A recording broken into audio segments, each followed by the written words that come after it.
Maintenant, nous allons voir un composant spécifique appelé Error Boundary. Error Boundary est utilisé pour gérer les erreurs qui se produisent lors de l'exécution de votre composant enfant. L'idée est de délimiter une partie de l'arborescence des composants comme une zone où les erreurs peuvent être capturées et gérées de manière centralisée, donc globale. L'instruction des erreurs boundary dans React vise à améliorer la robustesse de l'application en permettant de gérer les erreurs de manière beaucoup plus contrôlée et afin d'éviter que l'ensemble de l'application va s'effondrer en raison d'une erreur dans un composant. Donc par exemple, ici, on va se créer un composant enfant. D'abord, on va import use state from du coup React. Hop, nickel. Et on va se créer un composant enfant. Donc ici, on va se faire const. On aurait pu faire un fichier à part, hein, mais c'est pas grave. On peut venir directement se faire un composant en mettant une majuscule directement. Donc on va l'appeler child component. Donc ça va être une fonction fléchée. On va faire du state pour suivre si une erreur a été déclenchée dans ce composant. Donc const, on va l'appeler as error. Et set as error est égal à use state qu'on va faire démarrer avec un boolean, hein, donc false.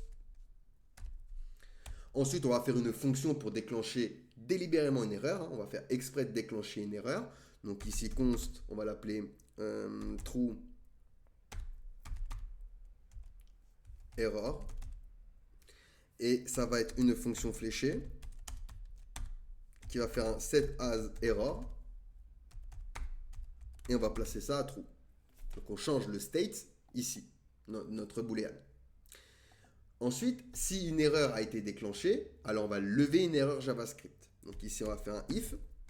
Si as error, donc si as error est true, alors ici, on va faire un true new error.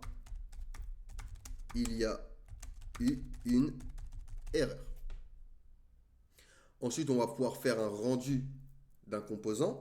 Donc, return, on va return une div avec un button. À l'intérieur du button, on va mettre déclencher une erreur.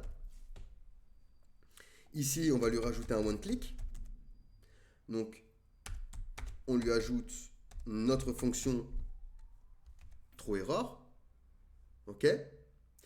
Et de plus, on va afficher du texte, donc composant enfant. On va mettre sans erreur. Jusqu'à que l'on clique, bien sûr, sur notre bouton. Donc, une fois qu'on a fait ceci, on va créer maintenant un error boundary fonctionnel. Donc, pour ça, je vais venir juste après mon child component. On va faire un const error boundary, on va l'appeler. Donc, est égal à une fonction et on va récupérer children. Donc, on récupère les enfants. Et que va me faire cette fonction? On va faire du state pour suivre s'il y a une erreur, comme pour l'autre. Donc const as error ou set as error. Et on le fait démarrer pareil, donc useState, un boolean, donc false. Ensuite, on fait une fonction pour indiquer qu'une erreur a été capturée, donc const handle error est égal à set as error que l'on fait passer à true. D'accord? Donc on vient changer le state. Si une erreur a été capturée, alors on affiche un message d'erreur. Donc if si as error, donc s'il est true, alors tu return un P avec une erreur s'est produite dans le composant enfant. Nickel. Ensuite, on va faire un rendu de notre composant error boundary avec un bouton pour déclencher une erreur dans l'enfant. Donc ici, return. On va return une div avec un H1. On va mettre composant parent et un bouton.